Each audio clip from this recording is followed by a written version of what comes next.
হযরত আবু দারদা রাদিয়াল্লাহু আনহু থেকে বর্ণিত আছে, রাসূল পাক সাল্লাল্লাহু আলাইহি সাল্লাম ইরশাদ করেন, জুমার দিন তোমরা আমার প্রতি অধিক পরিমাণে দরুদ পাঠাও, কেননা এই দিনটি হলো মাশহুদ।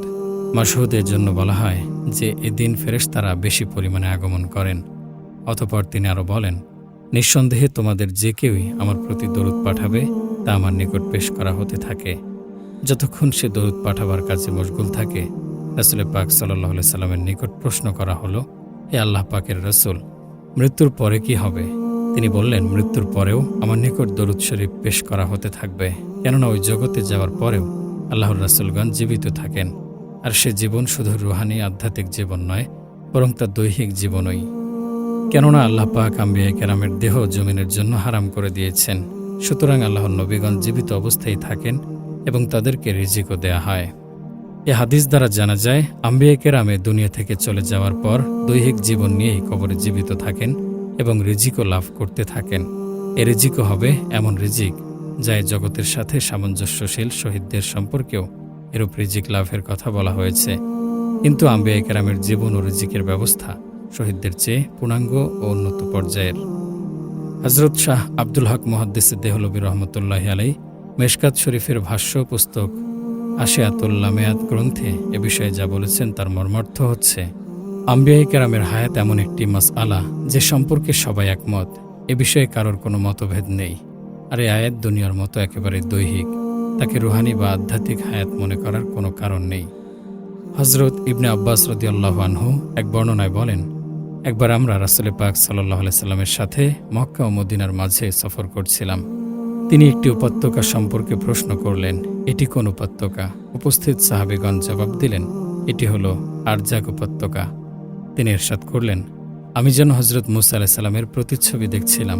এ কথা বলে তিনি তার দেহের ও চুলের অবস্থা বর্ণনা করলেন। তারপর বললেন, তাকে অবস্থায় দেখা যাচ্ছে তিনি দুটি আঙ্গুল দুই কানে প্রবেশ করাচ্ছেন ও সজোরে স্বীয় প্রভুর নামে তালবিয়া পাঠ করছেন এবং এই উপত্যকা অতিক্রম করে যাচ্ছেন। হযরত ইবনে আব্বাস রাদিয়াল্লাহু আনহু বলেন, এরপর আমরা আরও সম্মুখে অগ্রসর হয়ে অন্য একটি উপত্যকায় উপনীত হলাম। এ উপত্যকা সম্পর্কে রাসূল পাক সাল্লাল্লাহু আলাইহি সাল্লাম জিজ্ঞাসা করলেন, এ উপত্যকার নাম কি? উপস্থিত সাহাবীগণ উত্তর দিলেন, এটা হলো হারসা, অথবা বললেন, এ উপত্যকার নাম লাফাত। রাসূল পাক সাল্লাল্লাহু আলাইহি সাল্লাম তখন বললেন, আমি যেন এখানে হযরত ইউনূস আলাইহিস সালামকে দেখতে পাচ্ছি। তিনি লাল উটনীর ওপর সাওয়ার হয়ে চলছেন।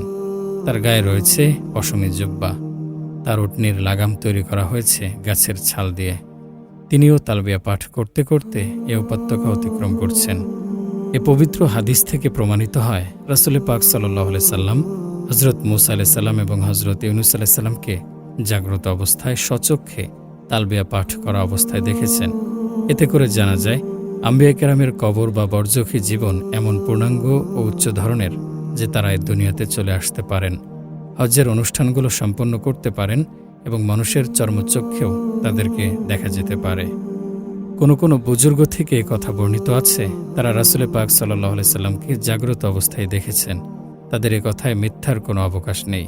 মেরাজ শরীফের যে ঘটনা বিভিন্ন হাদিস গ্রন্থে বর্ণনা করা হয়েছে, তাতে এ কথাও আছে, রাসূল পাক সাল্লাল্লাহু আলাইহি সাল্লাম ইরশাদ করেছেন, আমি হযরত মূসা আলাইহিস সালাম, হযরত ঈসা আলাইহিস সালাম এবং হযরত ইব্রাহিম আলাইহিস সালামকে দাঁড়ানো অবস্থায় নামাজ পড়তে দেখেছি। এমন সময় নামাজের ওয়াক্ত হয়ে গেল, তখন আমি তাদের ইমাম হলাম। ওই সময় রাসূল পাক সাল্লাল্লাহু আলাইহি সাল্লাম দুনিয়ার জীবনে এবং যে সকল নবীর তিনি ইমামতি করলেন তারা বরজখী জীবনে ছিলেন। হযরত ঈসা আলাইহিস সালাম যদিও এ দুনিয়াতে নেই, কিন্তু বরজখী জীবনেও নেই, বরং এখনও তার এ দুনিয়ার জীবনই চলছে। তিনি পুনরায় দুনিয়াতে এসে মৃত্যুবরণ করবেন। বহু বছর পরেও উহুদের শহীদদের দেহ অক্ষত পাওয়া গেছে। মুয়াত্তায়ে মালিকে বর্ণিত আছে, হযরত আমর বিন জামুহ এবং আব্দুল্লাহ বিন আমর রাদিয়াল্লাহু আনহুর কবরের কিছু অংশ পানির স্রোতে ভেঙে যায়। তারা উভয়ে আনসারী এবং উহুদের যুদ্ধে শাহাদাত বরণ করেছিলেন। তাদের উভয়কে একই কবরে দফন করা হয়েছিল। পানির স্রোত যখন কবরটিকে গর্ত করে ফেলে, তখন অন্য কোনো জায়গায় দফন করার জন্য তাদের কবর খোঁড়া হলো। তখন তাদেরকে এমন অবস্থায় পাওয়া গেল যে তাদের দেহের বিন্দুমাত্র পরিবর্তন হয়নি এবং মনে হচ্ছিল গতকালই তাদের মৃত্যু হয়েছে। এ ঘটনা উহুদ যুদ্ধ সংঘটিত হওয়ার ৪৬ বছর পরের। হযরত মুআবিয়া রাদিয়াল্লাহু আনহু যখন মুসলমানদের আমির ছিলেন, তখন তিনি মদিনা মুনাওয়ারায় নহর খোদাইয়ের ইচ্ছা করেন এ নহরের পথে উহুদের কবরস্থান পড়ে যায়। হযরত মুয়াবিয়া রাদিয়াল্লাহু আনহু তখন ঘোষণা করে দিলেন, জনগণ যেন তাদের আত্মীয় স্বজনদের লাশগুলো উঠিয়ে অন্যত্র দাফন করে দেয়। এ উদ্দেশ্যে লাশগুলো যখন বের করা হলো, তখন দেখা গেল এগুলির যে অবস্থায় দাফন করা হয়েছিল ঠিক সে অবস্থায় রয়েছে। কবরগুলো খোঁড়ার সময় হযরত হামজা রাদিয়াল্লাহু আনহু এর পবিত্র কদমে কোদালের আঘাত লেগে যায় এবং সঙ্গে সঙ্গেই তাজা রক্ত বের হতে থাকে। এটা হলো উহুদ যুদ্ধ সংঘটিত হওয়ার 50 বছর পরের ঘটনা। শুধু উহুদ যুদ্ধের শহীদানের ব্যাপারে নয়, এ উম্মতের বহু মহাপুরুষ সম্পর্কে সিরাত ও ইতিহাস গ্রন্থে প্রমাণ রয়েছে যে তাদেরকে দাফন করার বহু বছর পরেও দেখা গেছে তাদের শরীরে বিন্দুমাত্র কোনো পরিবর্তন দেখা যায়নি। আম্বিয়ায়ে কেরাম সম্পর্কে পবিত্র হাদিস দ্বারা অকাট্যরূপে প্রমাণিত হয়েছে, মাটি তাদের পবিত্র দেহসমূহকে তিলমাত্রও গলাতে পারে না। কিন্তু যে ব্যক্তি নবী নয়, তাকেও আল্লাহ রাব্বুল আলামিন যদি অক্ষত দেহে থাকার মর্যাদা দান করেন, তাহলে তিনি তো অবশ্যই পারেন, কেননা তার করুণা ও ক্ষমতার কাছে সবকিছুই সম্ভবপর।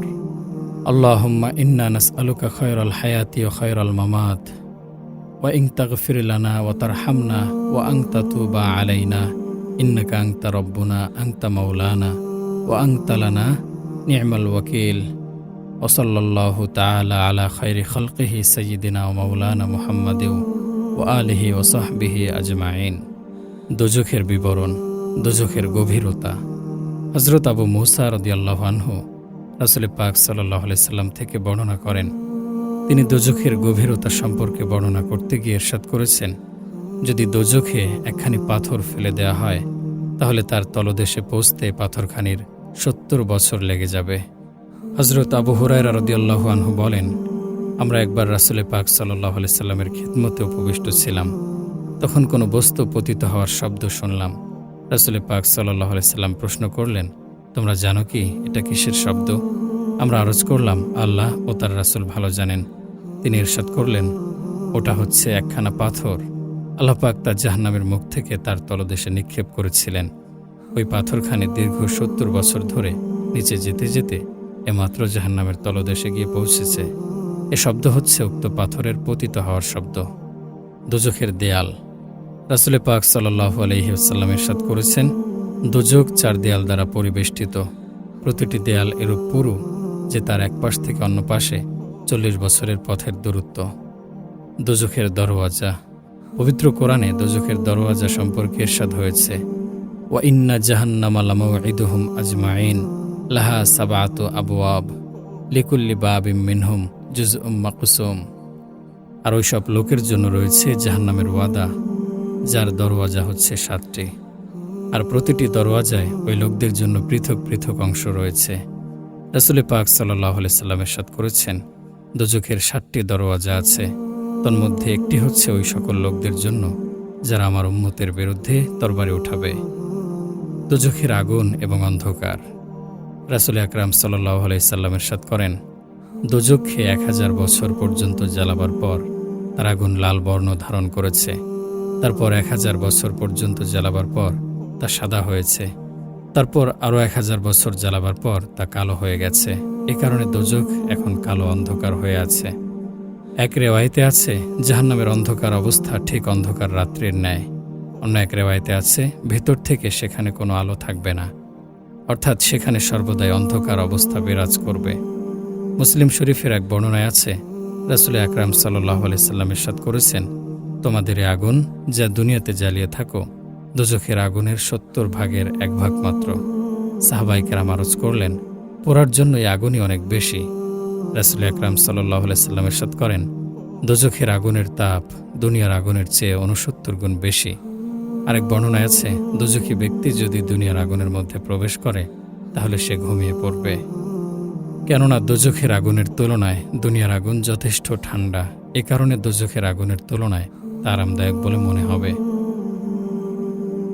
দোজখের আযাবের পরিমাণ।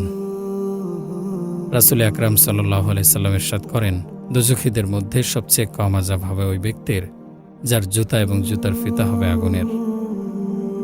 আর এ কারণে উত্তপ্ত হাড়ির পানির মতো তার মাথার ঘিলু টকবক করে ফুটতে থাকবে।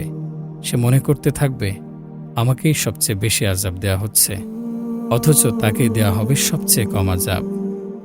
মুসলিম শরীফের অন্য এক বর্ণনায় আছে, রাসূল আকরাম সাল্লাল্লাহু আলাইহি সাল্লাম ইরশাদ করেন, কিয়ামতের দিন এমন এক দোজখীকে ধরে আনা হবে যে দুনিয়াতে সর্বাধিক আরামায়েশে কালাতিপাত করেছিল।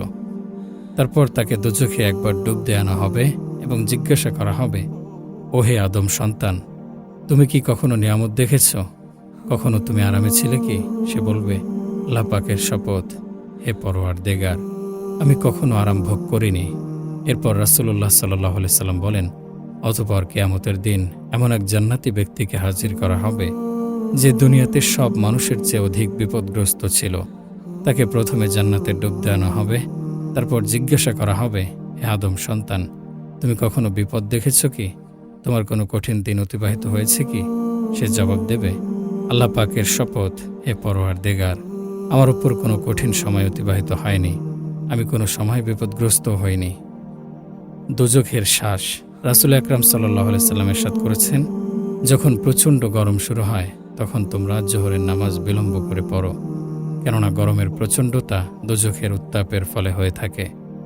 এরপর বলেন, দোজখ তার প্রভুর দরবারে এরূপ নালিশ করে যে আমার উত্তাপ অত্যধিক বেড়ে গেছে, এতে করে আমার কিছু অংশ অন্য কিছু অংশকে খেয়ে ফেলছে। অতএব আমাকে অনুমতি দেয়া হোক, কোনো প্রকারে আমি এ উত্তাপ হালকা করে দেই। তখন আল্লাহ রাব্বুল আলামিন তাকে দুবার শ্বাস নেওয়ার অনুমতি দান করেন, এক শ্বাস শীত মৌসুমে এবং দ্বিতীয় শ্বাস গ্রীষ্মকালে।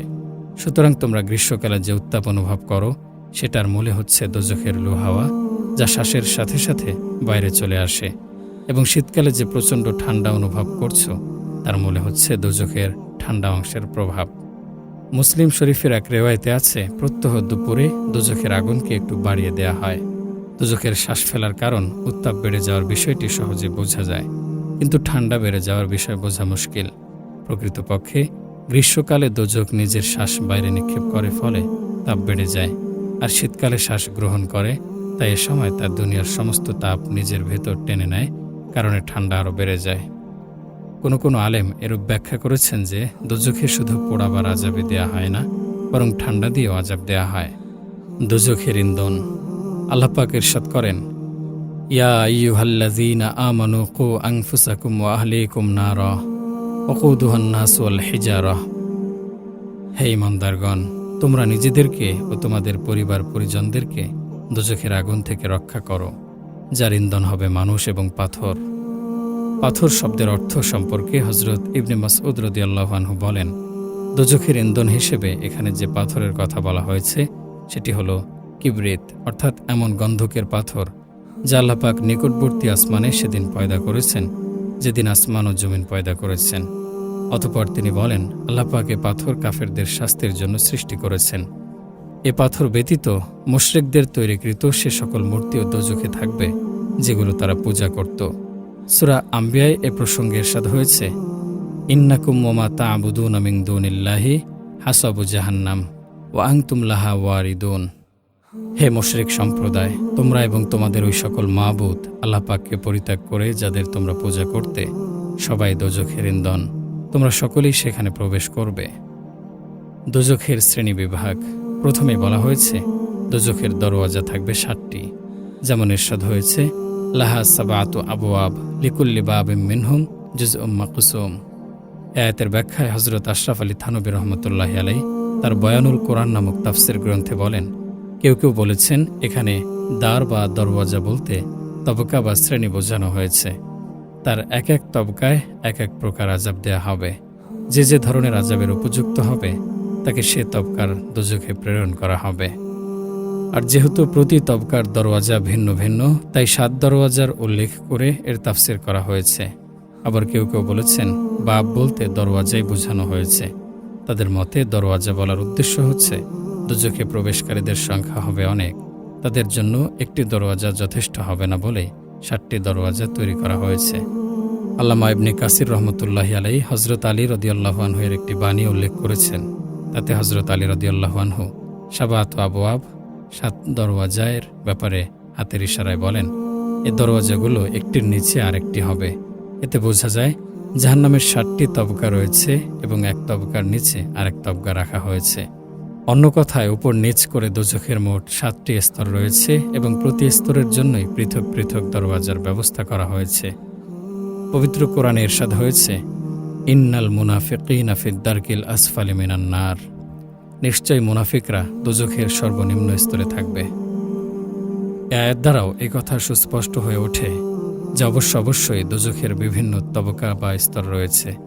মহাজ্ঞানীগণ এই তবকাসমূহের নাম এবং উক্ত তবকাসমূহে যারা যাবে তাদের বিস্তৃত বিবরণ এভাবে দিয়েছেন যে সবচাইতে নিচের তবকা মুনাফিকিনের জন্য। ফেরাউন এবং তাদের সাহায্যকারীদের জন্য নির্ধারিত তবকার নাম হাবিয়া। হাবিয়ার উপরের তবকা মুশরিকিনের জন্য, এর নাম জাহিম। এর উপরের তবকা হল সাকার, যা ধর্মহীন ফিরকা ছাবেইদের জন্য নির্ধারিত। সাকারের উপরস্থ তবকার নাম লাজা, এটি ইবলিশ এবং তার অনুসারীদের জন্য। তার উপর রয়েছে পঞ্চম তবকা, এটি ইহুদিদের জন্য নির্ধারিত, এর নাম হুতামা। এর উপরস্থ ষষ্ঠ তবকার নাম সাইর, এটি নাসারাদের জন্য নির্দিষ্ট। আর সর্বাপেক্ষা উপরে রয়েছে জাহান্নাম নামক তবকা, এটি গুনাহগার মুসলমানদের জন্য তৈরি করা হয়েছে। এই জাহান্নামের উপরে কায়েম করা হয়েছে পুলসিরাত। যদিও সম্মিলিতভাবে দোজখের সব তবকাকেই জাহান্নাম বলা হয়, কিন্তু প্রকৃতপক্ষে সবচেয়ে উপরের তবকাই হল জাহান্নাম। একথাও লিখিত আছে যে দোজখের এক দরওয়াজা থেকে দ্বিতীয় দরজা পর্যন্ত 700 বছরের রাস্তা।